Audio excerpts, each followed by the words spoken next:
Pull up, grab the fuel nozzle, and get ready to fuel up on trends and strategies to grow your travel center business in this episode of The Truck Stops Here, brought to you by NATSO. Now, here's your host, Amy Toner. Hello, and welcome to today's episode of The Truck Stops Here. I'm your host, Amy Toner, and I'm here with my co-host, Darren Schulte. Hey, Darren. Hi, Amy. How are you? Good. I'm so happy you're here with me today. You are listening to The Truck Stops Here, NATSO's podcast. NATSO is the National Trade Association for Truck Stops, and our mission is to advance the success of truck stops, travel centers, and this podcast is just one of the many ways that we do that. Today, Darren and I are joined by NATSO's newest employee, Andrew Evans. Hey, Andrew. Hey, how are you? I'm good. We're so lucky to have you on staff as NATSO's Vice President, Membership and Branding. You're just like this marketing and branding powerhouse, and I thought we definitely had to have you on the podcast so we can hear all about you. So I appreciate it. Let's start at the beginning. Tell us about yourself. Okay, so I've got almost 20 years in marketing. It's kind of embarrassing how long it's been and how fast time flies. But so I actually started in the music industry years and years ago, back when there was this thing called Napster that was coming about, which was this creeping change that ended up upending the industry at the time. But so one thing that I remember is I was an intern at this place in Nashville, where we were relaunching the career of a guy named Colin Hay. And he's the Men at Work, men laying down under Vegemite sandwich guy. And so he was playing with Ringo's All-Star Band.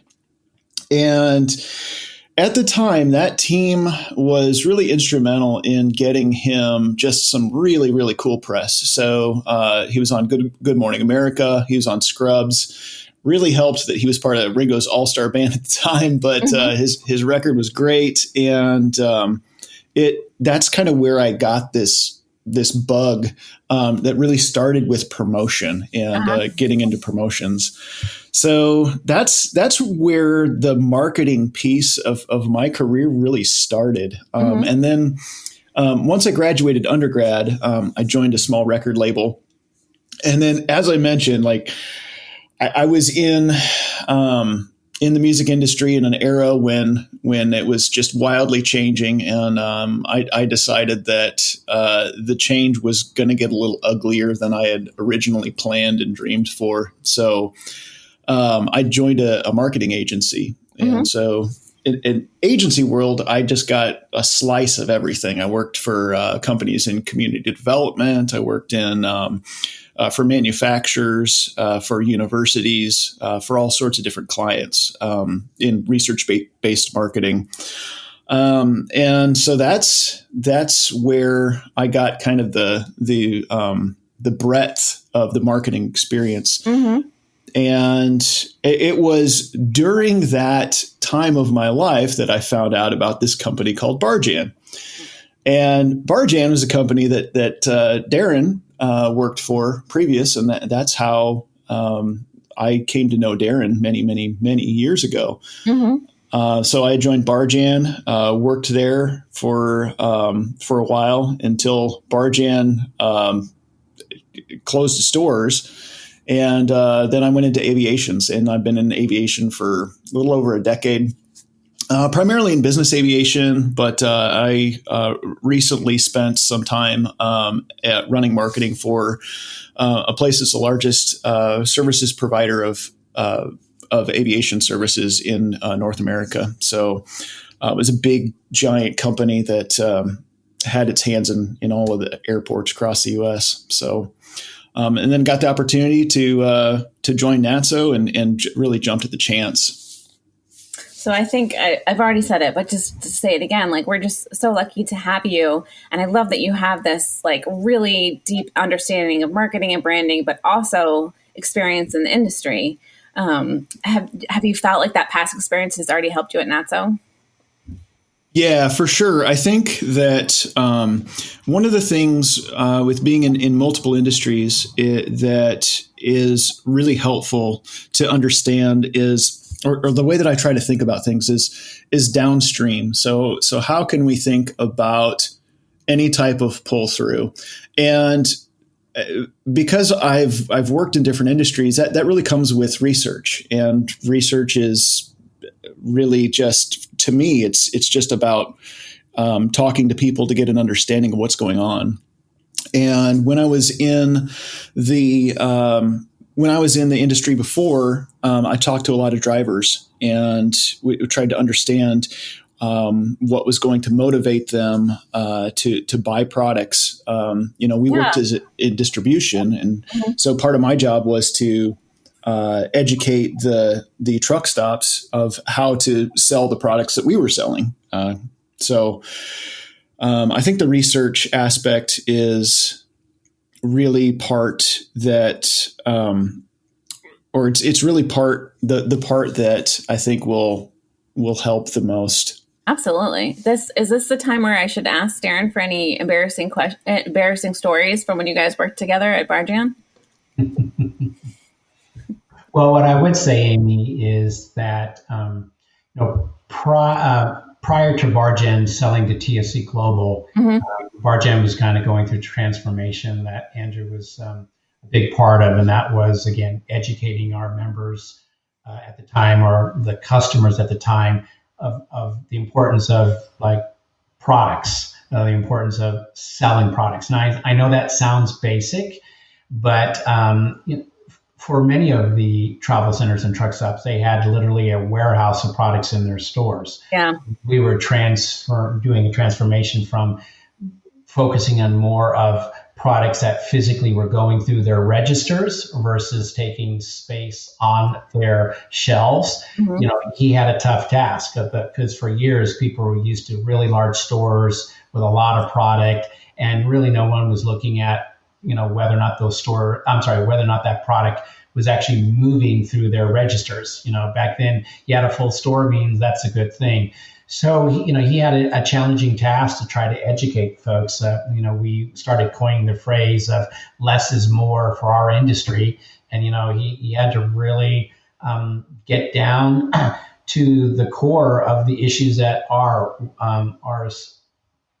distribution center was facing, and how the changes that we were transforming through would benefit the members. So that's one of the things that's not embarrassing that I highly value in him, is that we were able to connect with with a lot of our members, not all of them, but a lot of them started to understand that, hey, you know what, I don't necessarily need 26 feet of antennas, even though that's how I've been doing it for the last 20 years and so forth.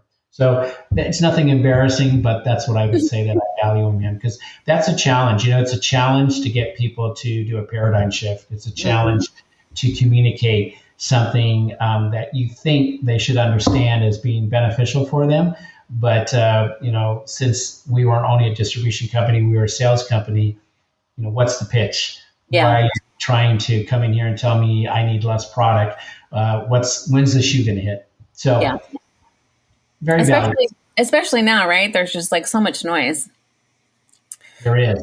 I think, in today's world, it's even more challenging to get marketing across, get a message across, because there is so much noise. Absolutely.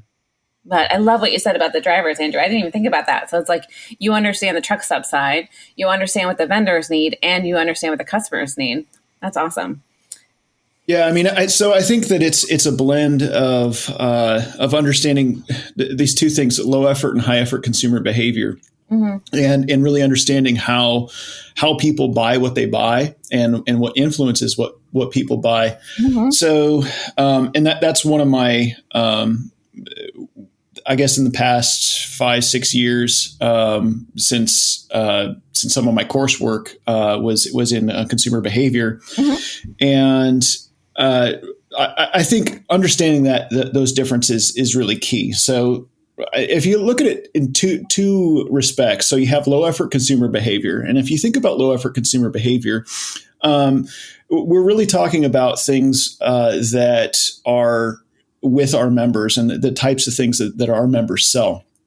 Low effort isn't really price driven, but it helps. But it's it's really more so the way that you think about things. So it involves this thing called peripheral root processing, which basically means that you're more influenced by outside influences than central root processing, which would be high effort consumer behavior. So it's the difference between buying a toothpaste and buying a house. You go through different processes. Yeah.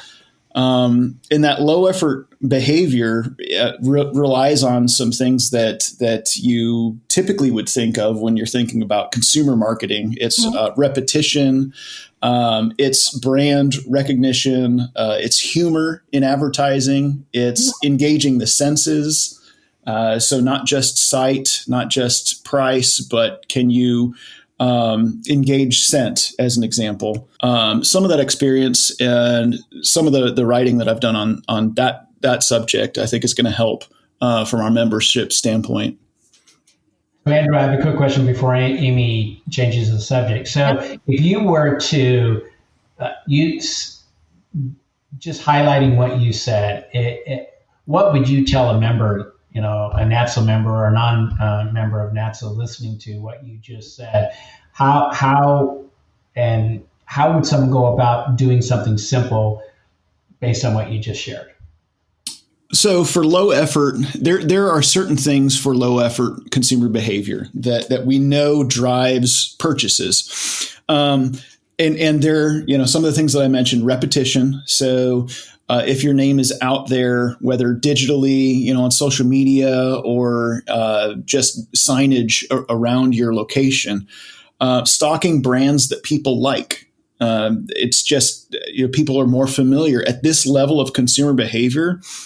People are just more familiar with a Dr. Pepper or a Coke or a Pepsi than they are with lesser brands. But I will also say that part of low effort consumer behavior that we know is that people are typically variety seeking with these types of products. So that's why you go into the grocery store and you see 12 feet of yogurt, because we don't like to eat peach yogurt every day. We like to vary throughout our course. So if you're having a category that people are buying, if you have enough varieties, like you obviously don't want to take up your entire set with 10 different kinds of water, but like if you have a high turning category, if you're able to bring in some variety, we know that people choose different varieties as part of their routine. So if I was to encapsulate one of the first statements you made, and that was you were talking about signage, a travel center truck stop out there, have it on your billboard, right? Have it on the blue DOT sign, have it on the high rise, have it on the monument size, have it on the store itself, correct? So it's like a relay of that messaging from the interstate to the store. Would that be a fair encapsulation, simple for a member to do? Yeah. So I think that letting people know that you're a place to stop for truck drivers, I think is going to be one of the first things to get across to people, and knowing that you're an option. Like I said, we are variety seeking, and whether that variety takes place of going to the different types of truck stops, maybe there's a way to interrupt that person's habit from going to a competitor by introducing your location as an option. I think that would be a good first place to start. Okay. Back to NATSO. I think that was good though. Okay. What do you wish everyone knew about NATSO? So I think that the thing that sticks out to me the most about NATSO is how much the staff cares about the members. Mm-hmm. The time that everybody spends on creating custom solutions for the members. I mean, it goes for everything from Darren, and his team as in-house consultants almost, to all of the resources, Amy, that you are producing, to the government affairs team. My second week here, I was at Day on the Hill, and that was just, it was impressive to see how involved the team was and focused on the success of the members. It was amazing. So I think that it's unlike any association that I have seen. I've been part of many different associations. I've been part of the marketing committee on through different associations, and I've never seen a group of people that cared so much about its members. I agree. Okay, so one thing that people keep saying on staff, it keeps bubbling up to me is oh man, he has so much energy. He's so excited. You have a lot of enthusiasm. And I think it's something that within meeting with you, everyone really reflects on. So what are you most excited about working on? So I think that the potential for defining and positioning the industry as a whole, I think is one that is just really exciting to me. I think a lot of the vendors don't really know the size and scope and the potential that is within the industry. Yeah. And I also think that they don't understand, a lot of them might not understand how smart and savvy a lot of people within this industry are. And so I think that that's probably the number one thing that I'm really excited about. I'm also looking looking forward to member engagement. What can we do to continually engage our members, and just growing that relationship with suppliers too. Those are all awesome. Okay, I know I'm biased, but I think NATSO is a great place to work. Anything you found refreshing about our company culture? Everybody's willing to help, and excited to push for new ways of doing things. There's never been a time when I've had some crazy harebrained idea and people have just completely shot it down. There's always some reflection and thought of, and sometimes it might not be a viable idea, but it's at least entertaining where it's going with it. So I think that that's been awesome. That's such a good one. Don't you think, Darren? I agree. Yeah. I agree. All right. So it's exciting time in the industry, which is a big reason why we brought you on, right? Because exciting things are happening at NATSO and in the industry. So what do you think the future will bring? So I think there's a lot of change in the air. Yeah. But really, with any type of new product adoptions, the adoptions are typically driven by demand. And I think that consumer demand will change the industry. And it's kind of part of our jobs to help spot the opportunities and the threats that are within the market, to help our members compete. So I think that there's a few, the fuel, the way that people consume energy, whether it's electric, hydrogen, biodiesel, that's going to be huge. I think frictionless retail, and I think part of that is that the drivers don't just shop at truck stops. I was in one of the largest retailers the other day, and they had one cashier. Everything else was self-checkout. Shocking. So I think that there's going to be, when people get used to that, there's going to be less resistance to technological changes. So there's a lot of evolution that's going to happen, but it's going to be driven by consumer demand. Okay. All right. Before we let you go, I like to do my surprise questions at the end. These are the easy ones. Okay, you ready? Yep. Okay. What's your go-to on the road snack? Oh, on the road snack. I think just like some type of trail mix, raisins, peanuts, that type of thing. Okay. Something that gets a car just a little bit messy, but not too messy. Okay. We've never heard that statement. No. Okay, you're stuck at a truck stop in a snowstorm. How do you pass the time? Oh, well, I think, man, that's an interesting question. I like to just look at all of the different products. I mean, I love all of the stuff. I love product mixes. I love sometimes, some of the crazy things that you can find sometimes. Mm-hmm. I just like looking at all the stuff that's there. Okay. Do you prefer to ride or drive? Drive. And how do you take your truck stop coffee? Black. There is no other way, is there? Okay. And we're going to end with a controversial question. Air quotes. Is it truck stop, travel center, or travel plaza? Truck stop. Truck stop. All right. Yeah, absolutely. All right. All right. Thanks for listening to today's episode of The Truck Stops Here. You can find us online at www.natso.com/podcast. If you have any questions you'd like us to answer on the podcast, reach out to me at editor@natso.com. All right. Bye, Darren. Bye, Andrew. Bye, Amy. Bye, Andrew. Bye. The Truck Stops Here was brought to you by NATSO, the association representing truck stops and travel centers. Visit natso.com for more information. The Truck Stops Here is produced by NATSO in collaboration with Human Factor. Producers are Amy Toner and Darren Schulte.